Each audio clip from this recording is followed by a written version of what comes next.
সম্মানিত মুসল্লিরা,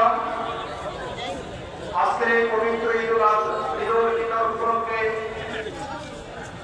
আজকে আমরা এখানে সমবেত হয়েছি। আমি সমবেত মুসল্লি সকলকে জানাই পবিত্র ঈদুল ফিতরের শুভেচ্ছা এবং একই সাথে আমাদের ইসলামিক কায়দায় আসসালামু আলাইকুম ওয়া রাহমাতুল্লাহি ওয়া বারাকাতুহু।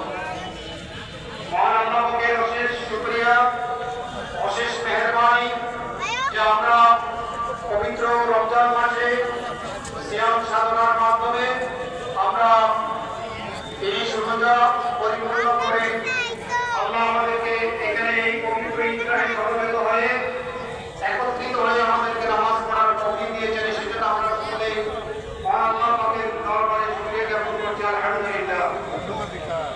সম্মানিত মুসলিমরা, আমি বলতে এখানে দাঁড়িয়েছি আপনাদের সকলকে পবিত্র ঈদুল ফিতরের শুভেচ্ছা জানানোর জন্য। আমি ময়মনসিংহ জেলার